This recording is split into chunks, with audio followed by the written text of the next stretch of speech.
Hi అండి. మా ఇంట్లో చిన్న ఫంక్షన్ ఉంది. దానికోసమని మేము రిటర్న్ గిఫ్ట్స్ కొనడానికి షాప్‌కొచ్చాము. మేము రావులపాలెంలో ఉన్న మహేష్ గిఫ్ట్ వర్డ్స్ అని ఒక షాప్‌లోకైతే వచ్చామండి. ఇక్కడ రీజనబుల్ ప్రైస్‌లో ఉంటాయి. మనకి కావాల్సిన ఐటెమ్స్ అన్నీ కూడా మంచి మంచి మోడల్స్‌లో ఇక్కడ ఉంటాయనేసి చెప్తే ఇక్కడికి వచ్చాము. వచ్చి చూస్తే చాలా బాగున్నాయండి. రేట్లు కూడా చాలా తక్కువగానే ఉన్నాయి.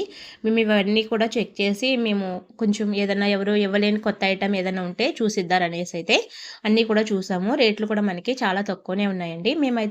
మేము రిటర్న్ గిఫ్ట్స్ కోసం అనేసి వాటర్ క్యాన్‌లు అయితే తీసుకున్నాము. కూలింగ్ వాటర్ క్యాన్‌లండి. దాంట్లో కూలింగ్ వాటర్ వేసుకుంటే సాయంత్రం వరకు కూలింగ్ ఉంటుందంట. అవైతే తీసుకున్నామండి. అవి మాకు 140 రూపీస్ పడ్డది. 400 పీసులు తీసుకున్నామండి. అదే మనము ఒక పీసు, 2 పీసులు అలా తీసుకుంటే గనక రూ. 250 పడుతుందంట. ఐటెమ్ అయితే నాకు చాలా బాగా నచ్చిందండి. కొంచెం కొత్తగా ఉంది. ఇక్కడ ప్రతి ఐటెమ్ కూడా చాలా బావుంది. రేట్ కూడా మనకి చాలా తక్కువగా ఉందండి. సింగిల్ పీస్ తీసుకుంటే ఒక రేటు, మనము బల్క్‌లో తీసుకుంటే చాలా రీజనబుల్‌గా ఉంటాయి.